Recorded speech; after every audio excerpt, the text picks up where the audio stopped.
대선 경쟁은 점점 치열해지고 있습니다. 최근 발표되는 여론조사 결과는 트럼프 쪽에 유리하지만 선거는 더욱 타이트해진다는 게 전문가들의 판단입니다. 해리스 후보의 지지율 정체와 트럼프 후보의 약진을 가장 먼저 보도한 뉴욕타임즈 여론분석가 네이트 콘 씨는 최근 쏟아지는 공화당 성향 회사의 여론조사가 평균 여론에 의미 있는 영향을 미친다는 징후가 없다고 설명했습니다. 해리스 후보는 흑인 남성에 이어 아시아계 유권자를 대상으로 한 경제 이슈 광고를 내보내고 있습니다. 트럼프 후보가 어제 펜실베니아주 타운홀 미팅에서 질의응답 시간을 줄이고 30분 이상 음악을 틀자 해리스 후보 측이 공격합니다. 그동안 트럼프 후보의 골리기 전매 특허를 해리스 측이 활용하기 시작합니다. 조지아주 판사가 어떤 선거 결과가 나오든지 선거관리위원회는 결과를 시일 안에 인증해야 한다고 판결했습니다. K마트의 마지막 풀사이즈 스토어가 곧 문을 닫습니다. 한 취재 기자가 물건은 모두 사라지고 향수만 남았다고 표현했습니다. 북한이 남북한 사이의 도로와 철도 구간 일부를 폭파시키자 세계 언론이 보도합니다. 최근 한국 보수 정권에 대한 분노의 상징, 그 표현이라는 얘기입니다. 한국의 세계적인 스타 그룹 뉴진스 멤버가 눈물을 흘리면서 국회 증언을 했다는 것도 세계 언론이 아주 자세히 보도를 합니다. 여러분 안녕하십니까? 오늘의 미국 강혜신입니다. 네, 10월 달이 정치계에서 일하시는 분들에게는 특히 4년마다 한 번씩 대통령 선거가 있는 달에는 잔인한 달입니다. 4월이 아니라 10월이 잔인한 달이고 그 잔인한 달에서 대통령 선거가 치러지기까지 이제 3주일 남았습니다. 조기 투표는 이미 시작이 됐죠. 여론조사 관계자와 오피니언 리더들은 결과가 뒤집힐 만한 뭔가가 있을까? 이런 스토리에 대비하지만 얼마 전에 말씀드린 대로 지금은 마음을 결정하지 않은 유권자가 너무 적기 때문에 어떠한 옥토버 서프라이즈가 나와도 그냥 거품 생겼다가 꺼지고 말 것이다. 여기에 대해서는 이제 지금은 정리가 된 것 같고요. 모든 경합주에서 7개 경합주에서 전부 적어도 한 명의 무소속이거나 아니면 제3당의 후보 이름이 투표용지에 올라갑니다. 이렇게 지금 빡빡하다고 하는데 얼마나 빡빡한지는 뒤에 좀 전해드리겠고요.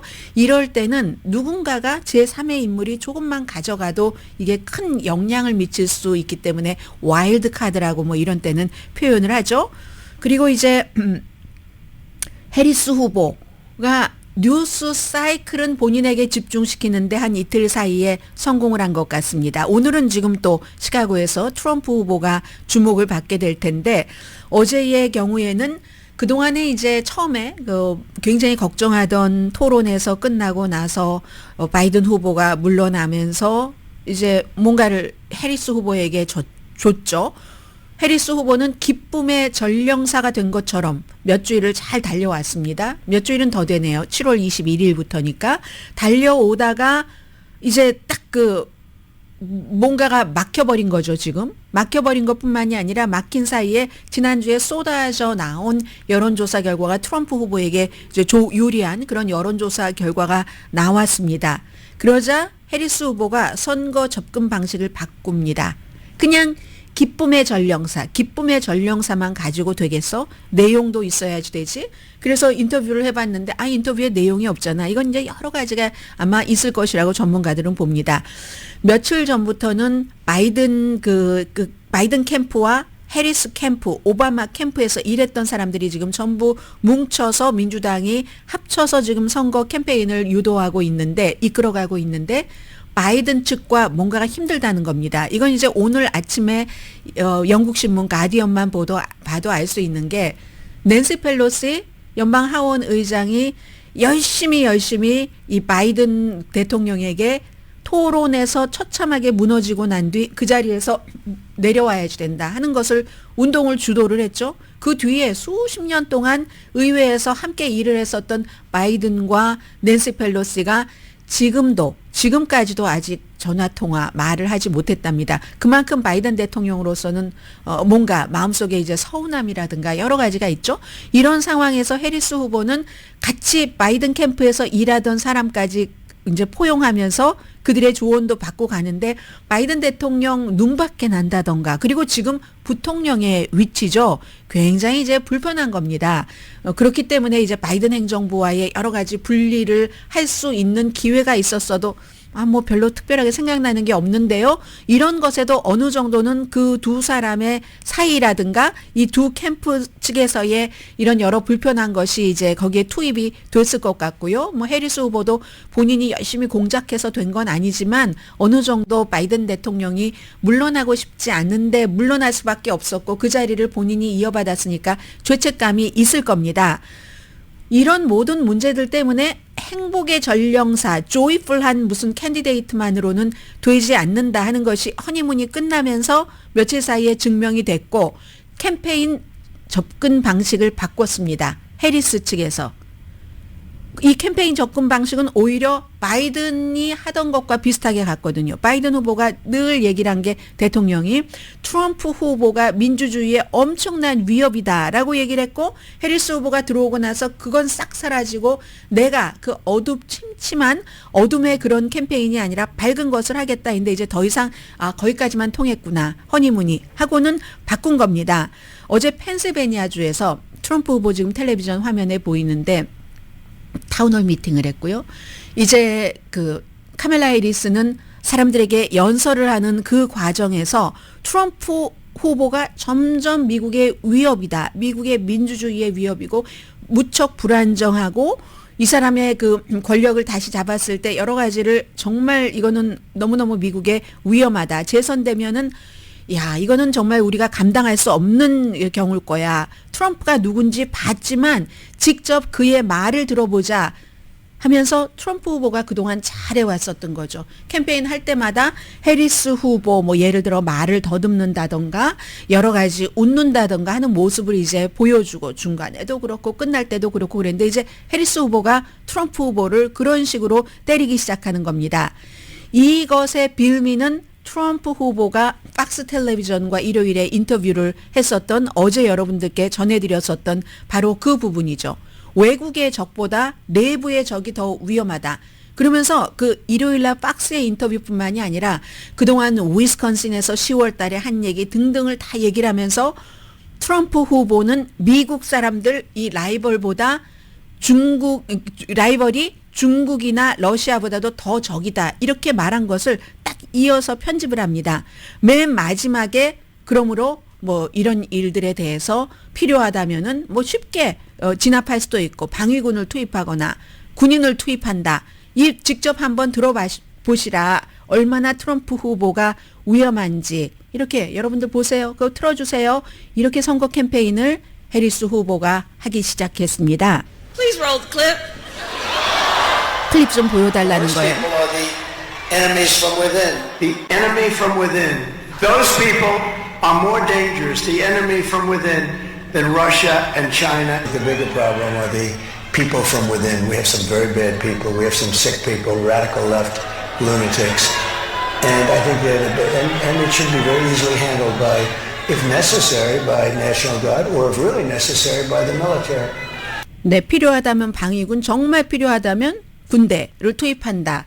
이 얘기를 하면서 이게 카멜라 해리스 후보는 우리가 그냥 하는 말이 아니라 트럼프 후보의 입에서 나온 말이라고 다시 강조를 합니다.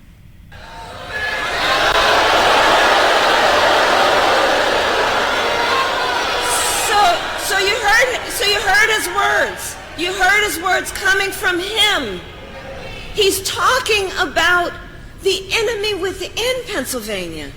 네, 미국 내부의 적을 얘기를 했잖아요. 중국이나 러시아보다도 내부의 적이 더 위험하다. 이 펜실베니아에 있는 사람들을 적으로 생각하고 이 나라의 사람들을 그런다. 그렇기 때문에 트럼프가 재선되면은 위험하다는 것이라는 것을 어제 그 선거 유세장에서 해리스 후보가 말했습니다. This is among the reasons I believe so strongly that a second Trump term would be a huge risk for America and dangerous.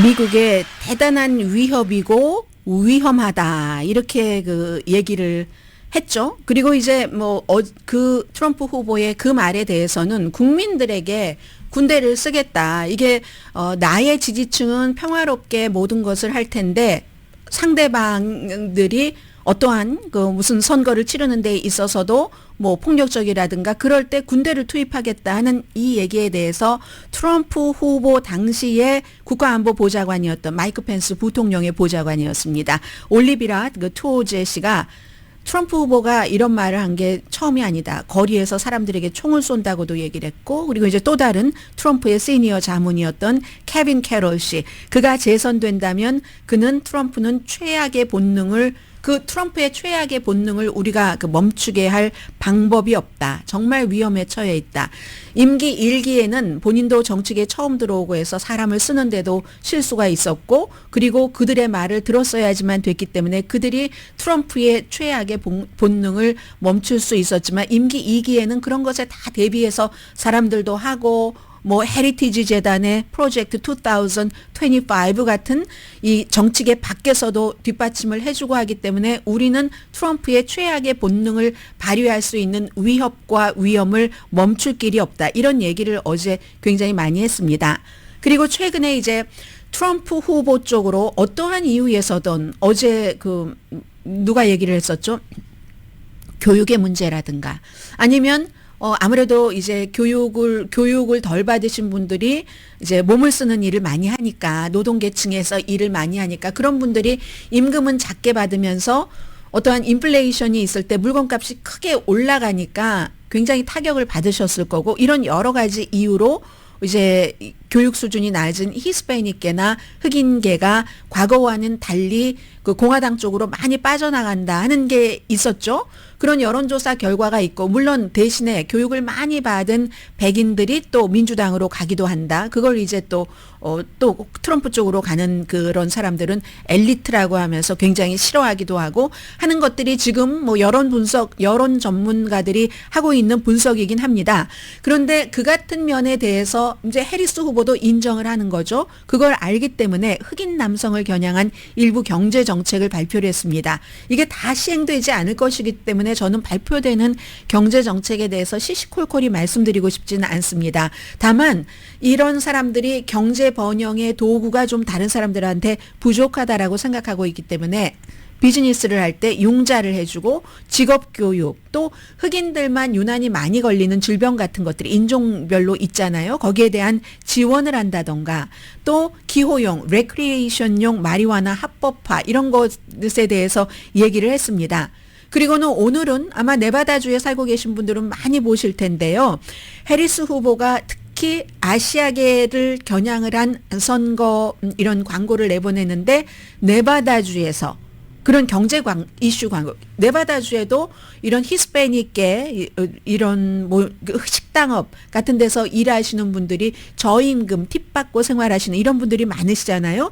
그래서 트럼프 후보가 얼마나 아시아계 그 비즈니스에 차별을 뒀는가. 그래서 아시아계 이런 분들의 실업률 같은 것도 뭐 백인과 비교할 때 이런 것들을 강조를 하는 지금 하는 것. 나는 반대로 하겠다. 공평하게 하겠다라는 얘기를 합니다. 더군다나 이제 스몰 비즈니스가 세금 보고를 쉽게 하도록 불필요한 번거로움은 내가 줄여드리겠다.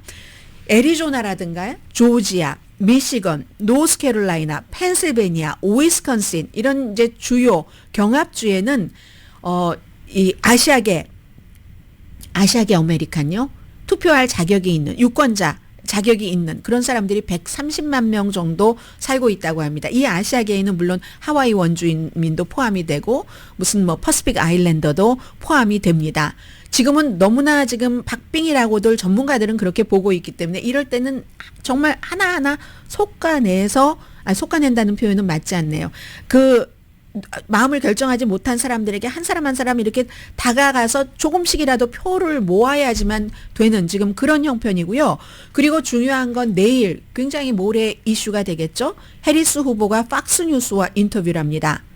팍스뉴스는 트럼프 후보와 엄청 강하게 가깝기 때문에 주목이 되죠. 누군가는 아니 왜 박스와 인터뷰를 해? 라고 생각할 수도 있고, 그러나 결국은 민주당에서 지금은 모든 그 위험 요소를 다 버리고 던져버리고 할 수 있는 걸 모두 해야지 된다고 판단한 것처럼 보입니다.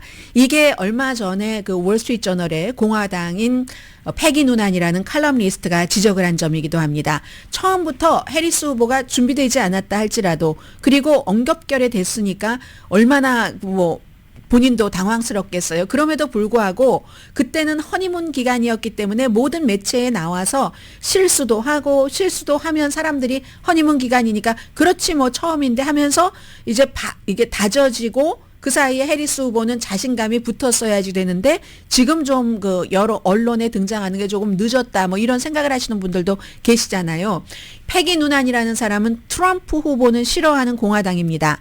그러나 해리스 후보가 처음에 등장했을 때 얕잡아 봐서는 안 되라고 하면서도 이제 와서는 너무 좀 늦게 소극적이었어, 자신감이 없었어, 이런 얘기들을 하잖아요. 그래서 이제 결국은 쓸 카드를 다 써보는 겁니다. 그 위험이 돼? 그래도 팍스에 한번 나가보지 하고 내일 팍스와 인터뷰를 합니다. 대신 이제 인터뷰하는 사람은 팍스에서 완전 그냥 드러내놓고 이제 트럼프 계열의 앵커는 아닙니다.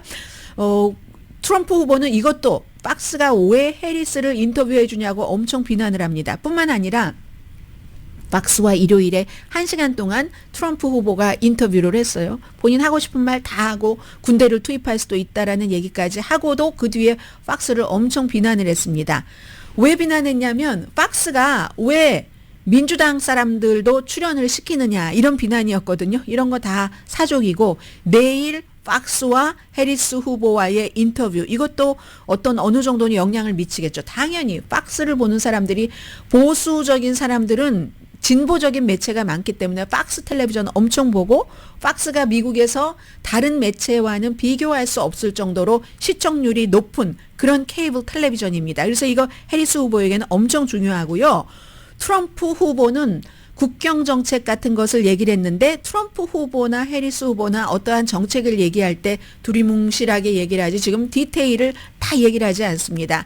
설령 디테일을 얘기한다 손 치더라도 모든 정책에는 다 돈이 들어가고 대부분이 의회에서 승인을 해줘야만 그 공약이 이루어질 가능성이 높아지게 되는 거죠. 그래서 국경 정책에 대해서 트럼프 후보는 사실은 그 디테일보다는 분노와 두려움, 이런 것으로 많이 하고 있고요. 어제 펜실베니아 오크스에서 그 엑스포 그 센터에서 사우스다코타의 주지사요, 이 크리스티 노엠과 같이 타운홀 미팅을 했습니다.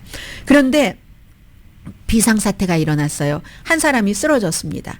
그러니까 트럼프 후보가 뭐 제일 좋아하는 음악이 아베 마리아라면서요. 아베 마리아 좀 틀어달라고 하니까 아베 마리아가 나왔죠. 그리고 나서 조금 뒤에 또 의료사고가 난 겁니다. 누군가 그 관중에서.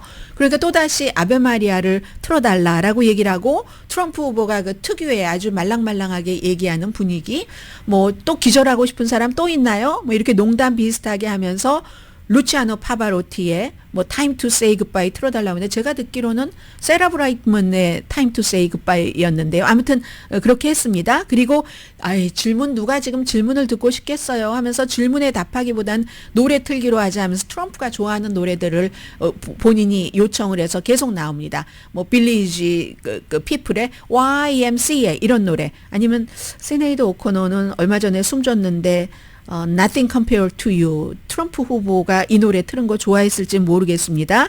그리고 할렐루야 할렐루야, 이거 레오나르드 코엔 버전이 아니라 젊은 가수 버전이에요. 루퍼트 와인라이트의 버전으로 이런 노래, 뭐 그 다음에 건즈 앤 로지스 노래, 이런 노래들로 30분 이상 결국은 이제 가만히 이제 트럼프 후보는 서 있었고 그랬습니다. 그리고 이게 끝나고 나서 끝까지 있었던 사람도 있고 중간에 나간 사람도 있고, 뭐 음악 축제로 만들어 보자, 뭐 질문을 누가 지금 듣고 싶어 하겠는가, 뷰티풀하지 않는가, 이렇게 얘기하고 이제 다른 뒤에 많은 사람들이 앉아 있었고 트럼프 후보는 이렇게 서 있었습니다.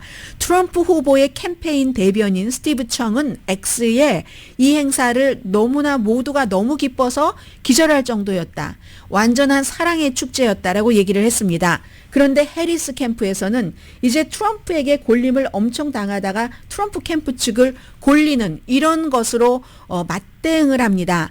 트럼프 후보가 이제 여기서도 연설을 한 30분쯤 하다가 그런 일이 있었거든요.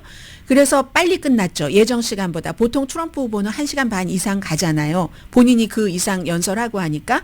그래서 중간중간 뭐 다시 그 양들의 침묵에서의 뭐 하니발 렉터 얘기도 나오고 뭐 등등 얘기도 하면서 네 가지의 트럼프 캠프에서의 좀 어정쩡하고 머쓱하고 이상했었던 그 장면을 카멜라 해리스 그 헤드쿼터 X에 가보시면 여러분들이 보실 수가 있는데 그 가운데서 저는 하나만 말씀드리겠습니다. 트럼프 후보가 1월 5일에 나가서 투표해라 아니면 조기 투표하든지라고 얘기한 바로 그 이 장면의 클립이거든요. 들어보시면 You will be, I'll tell you, if everything works out, if everybody gets out and votes on January 5th or before, you know.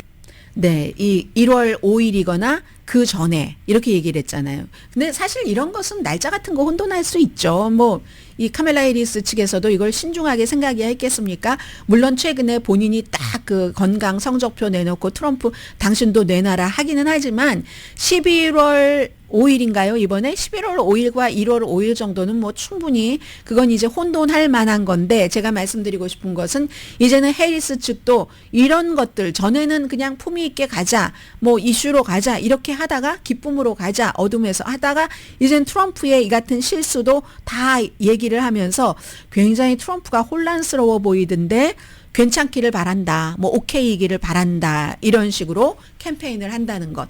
사실은 오늘 제가 이 섹션에서 가장 중요하게 전해드리고 싶었던 것은 요즘 나오는 여론조사 결과를 어떻게 봐야지 되는가인데 진행하다 보니까 이렇게 길어져서 그 부분은 잠시 뒤에 전해드리겠습니다.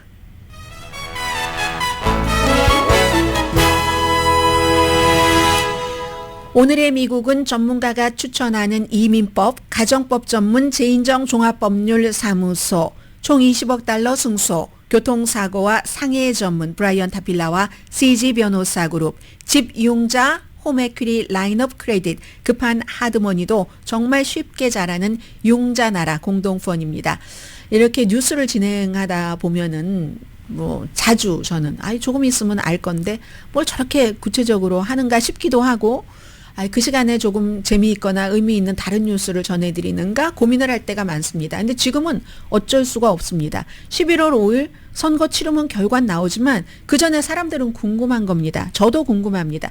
이게 도대체 추세가 어떻게 되는 거야? 그리고 이 추세 여론조사 기구가 수백 군데일 텐데 과연 이게 맞는 거야? 틀리는 거야? 여기에 대해서 우리가 해답을 찾을 때는 그래도 여론조사에 대해서 많은 여론조사 전문가들이 믿고 있는 전문가 있죠. 그런 분들의 얘기를 들을 수밖에 없습니다. 최근 며칠 동안에 이제 뭐 혼돈하신 분들도 계시고, 뭐 트럼프가 이제 완전히 대통령이 됐어라고 생각하시는 분들이 굉장히 많으신 것 같고요. 해리스 후보를 지지하는 측에서도. 그런데 오늘 그 네이트 컨이라는 그 뉴욕타임스의 이 같은 여론조사 같은 것을 분석을 하고 여기에 대해서 이제 그 독자들에게 알려주는 분은 조금 다른 해석을 내놨는데 이런 해석을 이 사람만 하는 게 아닙니다. 네이트 실버 같은 사람도 하거든요. 그래서 잠시 뒤에 전해드리겠습니다. 조금 도움이 됐으면 좋겠습니다. 판단하시는데.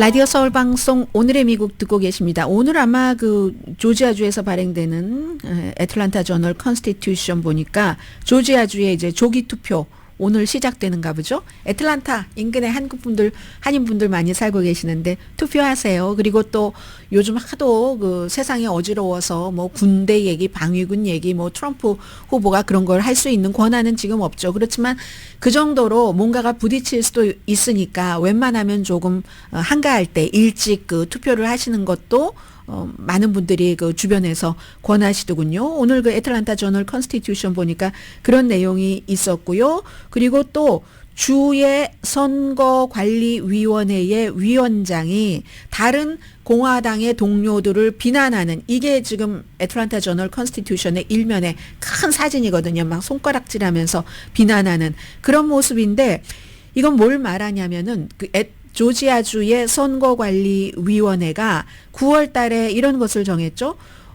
만약에 선거를 하고 투표를 하고 나서 그 개표 과정에서 뭔가가 조금 의심되는 부분이 있다면 다시 뭐 손개표를 하고 그리고 거기에 대해서 조사 내지는 수사라고 말씀드릴 수 있을까요? 그런 것을 하겠다. 이 선거위원회가 이런 것을 얘기를 하니까 이 위원장이 다른 이제 이곳이 이제 공화당이 많으니까 공화당의 위원들에게 우리의 이 권한이라든가 우리의 의무는 확실하게 하는 거다. 이 성개표를 우리가 다시 하고 뭐 새로운 규칙을 만드는 게 아니라 이건 확실하게 법을 확실하게 지키는 거지 우리가 법을 만드는 게 아니다라고 얘기를 했습니다. 민주당이 여기에 대해서 도전을 해서 9월 달에 오늘 이제 판사가 판결을 내놨습니다. 만약에 예를 들어 선거관리위원회에서는 부정선거라고 의심이 되더라도 그 인증하는 날짜가 있잖아요. 그 날짜 전에 반드시 이것을 그 보고를 해야지 된다. 선거 결과를 이렇게 판결을 내렸어요. 그래서 오늘 조지아주에서는 그게 굉장히 중요한 뉴스였고요. 요즘 그 펜실베니아주가 너무 핫해서 필라델피아 인콰이어럴 뉴스에도 펜실베니아 2024 해서 트럼프 후보와 이제 그 해리스 후보의 사진이 크게 나오면서 아마 거의 제가 그 내부의 신문 내용을 다 읽어보진 않았는데 굉장히 많은 기사인 것 같아요. 해리스 트럼프가 이 키스톤 그 스테이트잖아요. 펜실베니아주가 거기서 이거 정말 많은 그 이벤트들을 하고 있는 해리스 후보가 어제 7번째인가 그 펜실베니아주를 방문을 했잖아요. 그런가 하면 역시 신문도 일면에 이 선거 관련 뉴스가 굉장히 많아서 로스앤젤레스 같은 경우 일면에 그 칼럼 그 아니타 차브리아라는 칼럼니스트가 트럼프의 말을 들을 시기다 이렇게 얘기하면서 특히 F자 시작하는 거 두려움, fear라는 거, 그리고 fascist, 뭐 이런 내용들, 이게 이제 다, 뭐 앞에도 전해드린 것과도 연결이 되는 건데, 2018년도에 트럼프 후보가 엘살바도르, 뭐 IT, 뭐 남아프리카 사람들을 무슨 어디, 뭐 아주 가장 세상에서 사람들이 더럽다고 생각하는 그런 단어를, 들어서 그런 나라다라고 얘기를 했었을 때, 미국 사람들 50% 이상이 야 저런 언어는 너무 위험하다라고 생각을 했다는 거죠. 그때가 이미 그 자녀 떼어놓기 정책 그 국경에서 젖먹이 어린이와 엄마를 떼어놓는 그런 그 정책을 하기 전이었는데 굉장히 잔인했고 근데 6년 전에는 이게 여기까지 올 수 있을까라고 생각하면서 순진했다. 지금은 정말 그 F자 단어를 이 fear 이런 그 두려움 뭐 이런 단어라든가 아니면 무슨 뭐 또 그 파시스트라는 이런 단어를 우리가 생각을 해야지 된다 하는 이런 것도 일면에 실렸고요. 물론 아직도 템파베이 타임스 같은 플로리다주에서 발행되는 신문은 일부에는 지금도 전기가 공급되지 않고 여러 가지 웬스데이가 돼야지 템파베이 스쿨은 다시 그 오픈을 하는군요. 그런데 일상으로 돌아가고 있긴 한데 가스는 어디 있지? Where is the gas? 뭐 이런 내용들을 실었습니다. 그리고 제가 오늘 여러분들께 전해드리고 싶은 바로 이 내용은 뉴욕타임스 일면입니다. 그리고 참고로 오늘은 해리스 후보가 미시건주의 디트로이트를 갑니다. 디트로이트가 유권자 면에서 가장 그 복잡한 구조이기도 하고 아프리칸 아메리칸들이 많이 있죠. 적극적으로 아프리칸 아메리칸들에게 다가가는 것이고 또 하나는 그 아랍 아메리칸 정치행동위원회가 미시건주의 본부가 있는 이 위원회가 30년도 역사가 더 됐는데 처음으로 어느 당이건 지원을 하지 않는다고. 이번에는 민주당도 공화당도 양당 모두가 범죄를 저지르는 이스라엘 정부를 지원하기 때문에 우리는 차악을 선택하지 않겠다. 차선이 아니라 차악을 선택하지 않겠다. 미시건주에서 정말 뭐 민주당의 결정적일 수 있는 표잖아요.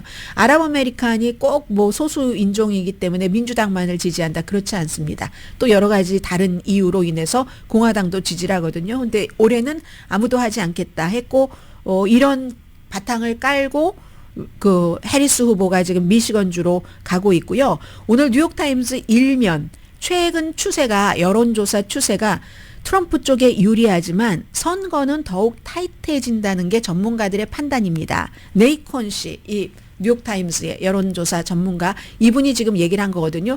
이분의 얘기가 또 맞다는 얘기도 아니에요. 다만 최근에 해리스 후보가 조금 앞서가다가 전국적인 데에서나 아니면 경합주에서 이건 뭐야 정체인데 트럼프 후보가 차고 올라가니까 내려가는 거나 마찬가지죠. 근데 이런 일들을 이게 믿을만해? 왜냐하면 갑자기 쏟아져 나왔으니까. 그냥 서서히 이렇게 추세로 간 게 아니라 지난주에 갑자기 쏟아졌기 때문에 이걸 믿을 만한 거야? 이런 것을 분석해 놓은 거거든요. 맞지 않을지는, 맞을지 맞지 않을지는 선거 치러보면 알겠지만 이분은요. 그리고 뉴욕타임스가 사실은 부분적으로 어디서 트럼프 후보의 약진을 제일 먼저 보도한 그런 그 신문이기도 하고 본인의 자체 뉴욕타임스와 시에나 칼리지의 여론조사를요. 그런데 공화당 성향의 여론조사 그룹이 아주 폭풍처럼 쏟아내놓은 결과가 평균 여론에 영향을 미친다는 그런 징후가 없다. 이게 이제 첫 번째 문장의 그 결론입니다. 뉴욕타임스가 지금 여론조사한 것을 보면은 7군데 경합주에서 사실상 동률이다. 뭐 해리스 후보가 이긴다 한들, 트럼프 후보가 이긴다 한들 오차 범위 아니기 때문에 5개 주에서 7개 주 가운데 5개 주에서 차이가 1% 미만이라는 얘기입니다. 이렇게 차이가 없었던 적은 2004년 이후에 처음인 것 같다. 그런 많은 분들이 얘기를 합니다. 그러면은 뭐 힐러리 클린턴이나 바이든이 이때 이거보다 훨씬 높았기 때문에 이건 진 거야라고 하는데 그때하고 지금 너무 상황이 달라진 것도 있다. 그런데도 질 수도 있어요. 그런 차이로 질 수도 있지만 상황이 달라진 거 여러 번 말씀드렸지만 힐러리 때는 선거 직전에 제임스 코미의 어떤 뭐 기소 여부 이런 것들이 나왔고 뭐 그리고 그 2016년이나 2020년이나 샤이 트럼프를 잡아내지 못하는 이런 그 어떠한 여론조사의 방법론이라고 할까요? 이런 것들이 있었는데 그런 걸 많이 보강했다. 오히려 maybe 샤이 해리스가 있을지도 모른다. 아무것도 모르는 얘기예요. 다만 지난 며칠 사이에 트럼프 후보가 엄청나게 이렇게 뛰어오른 것의 일부 여론조사 결과만으로 차이가 적기 때문에 몇몇 여론조사 결과에서만 팍팍 뛰어오르면 이게 오르게 되는 이런 것을 설명을 하고 있습니다. 가장 큰 변화가 미시건과 위스콘신에서 있었는데 가장 큰 변화라 할지라도 큰 변화가 아니라는 얘기입니다. 그리고 maybe 다음 주에 그냥 민주당 성향, 입소스 뭐 이런 거 아니고 하이 퀄리티 여론조사 기구에서 해리스가 올라갔다는 이런 게 한두 개만 나오면 또 여론조사 결과가 또 바뀐답니다. 이 네이콘 씨가 얘기하기를 그래서 지금 뉴욕타임스가 하는 것을 보면은 위스콘신 1% 해리스 앞서고 미시건 1% 해리스 앞서고 펜실베니아도 1% 앞섭니다. 네바다에서는 동률로 나오고 조지아는 트럼프가 1% 앞서고 노스캐롤라이나도 트럼프가 1%다 1%네요. 애리조나는 트럼프가 2% 앞서고 그래서 경합주 7군데 가운데 5개 주가 누가 이기던 1%포인트 차이라는 겁니다. 그런데 만약에 여론조사가 틀리다면 어떡하는가? 여론조사가 틀릴 수도 있겠죠. 여론조사가 만약에 트럼프 후보를 과소평가했다면 샤이 트럼프가 너무 많았다던가 아니면 트럼프를 지지하기 시작한 그런 흑인이나 히스패닉계를 여론조사가 잡아내지 못했다면 그러면 그 블루월에서 북부에서 트럼프 후보가 이길 가능성이 있고 높고 그러면 승리하는 거죠. 펜실베니아 같은 데 가져가면. 그런데 또 이 여론조사가 틀리는 게 반대로 틀릴 수도 있잖아요. 해리스 후보 표가 덜 계산됐다면 이런 게 우리가 2022년도에 경험을 했습니다. 레드 웨이브라고 캘리포니아주에서도 엄청 빨간 게 물결을 칠 거야 했는데 결과는 반대였습니다. 그때도 이유가 있었죠.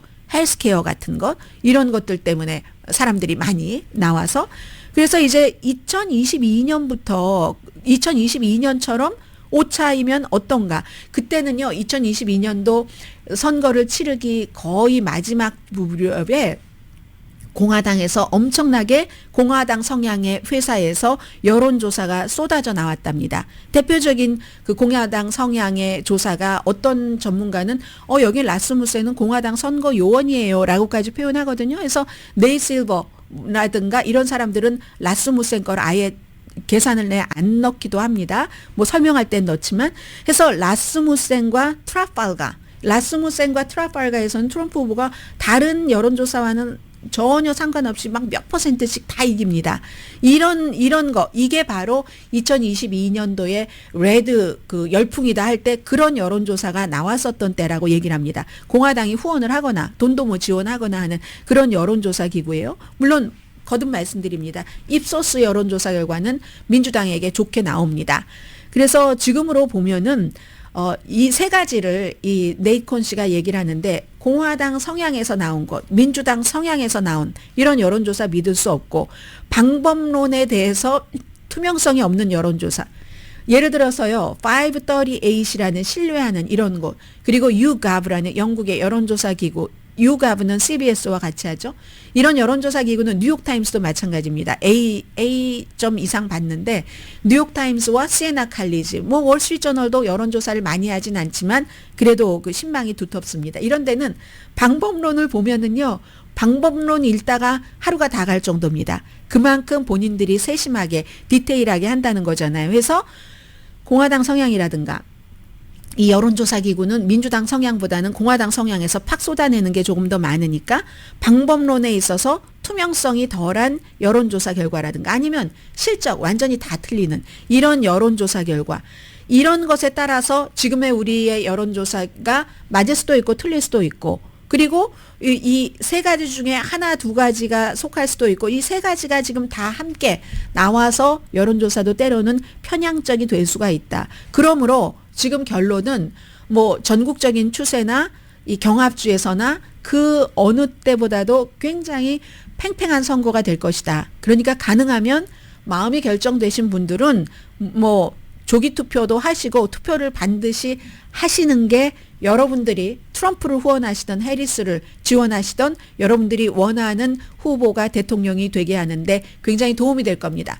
좀 전에 트럼프 후보가 얘기했잖아요. 지금까지 계속 투표 당일에만 선거를 하라고 다 부정선거라고 하다가 며칠 전부터는 뭐 조기 투표하라고 하고 뭐 우편 투표도 하라고 하고, 좀 전에도 1월 5일 아니면 11월 5일을 잘못 말한 거겠죠. 1월 5일 아니면 그것보다 더 일찍 투표하세요라고 얘기하잖아요. 이건 후보들이 다 원하는 바입니다. 조기 투표 오늘 조지아주는 시작됐다니까 하시기 바랍니다. 잠시 뒤에는 저도 막 선거 기사를 추리기도 바쁜데 이 기사를 내가 오늘 시간이 놓치면 오후에도 또 내가 뉴스를 보고 있겠지?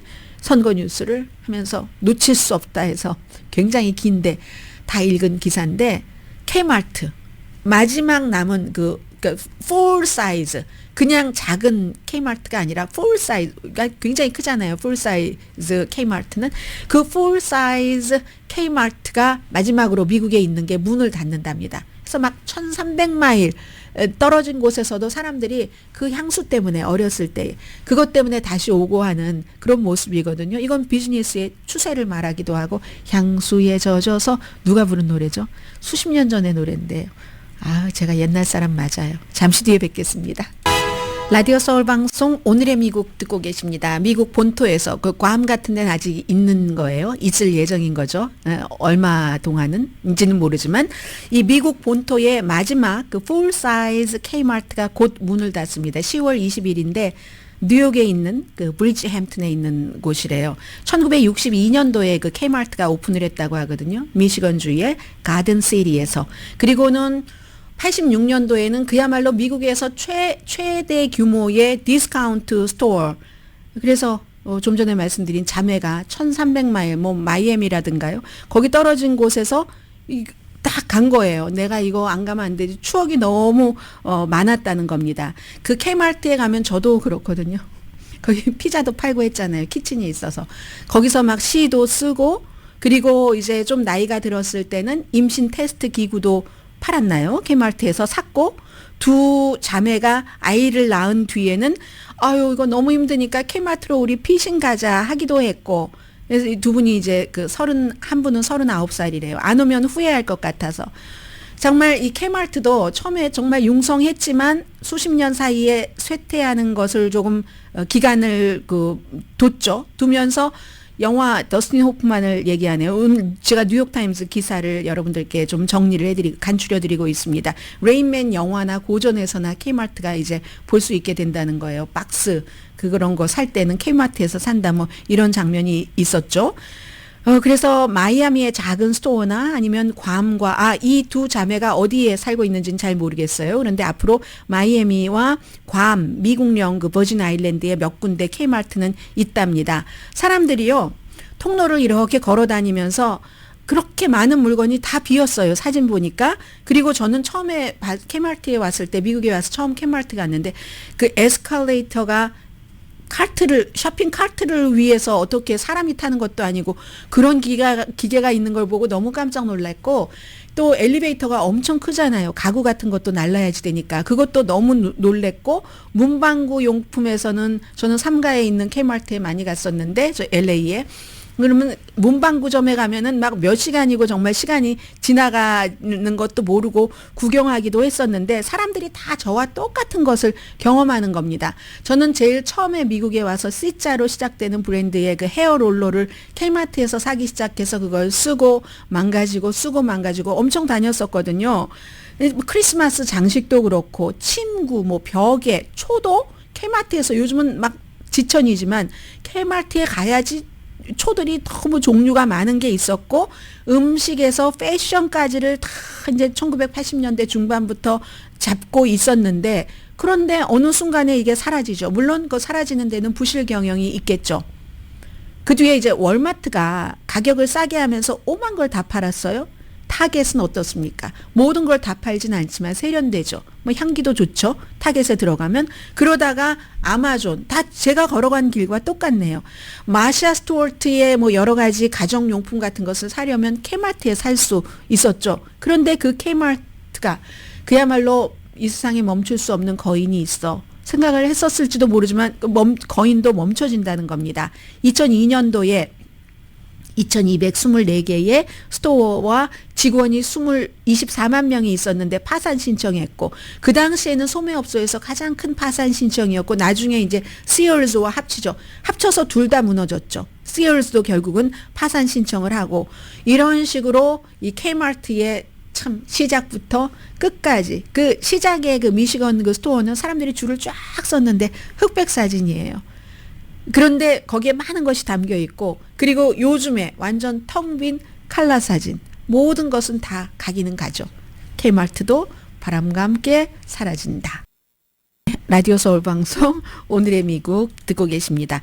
마지막 부분에는 두 가지 그 남북한과 연관된 것을 전해드리겠는데요. 하나는 이게 이제 외국 언론도 보도를 한다 하는 것이 조금 주목이 되고, 이것도 역시 미국 대선과 연관이 있다 하는 뜻에서 전해드리는데, 남북한 그 사이에 있는 그 도로 철도 구간 일부를 북한이 완전히 그 폭발시켜 버렸습니다. 이 폭발 장면은 많은 매체에서 전부 볼 수 있어요. 막 회색 이런 거 다 터지고 뭐 등등, 개성 근처에서 오랜 동안 사용되지 않았던 도로와 열차길. 그렇지만 많은 분들께 언젠가는 하면서 희망의 상상의 길이기도 했죠. 경의선과 동해선.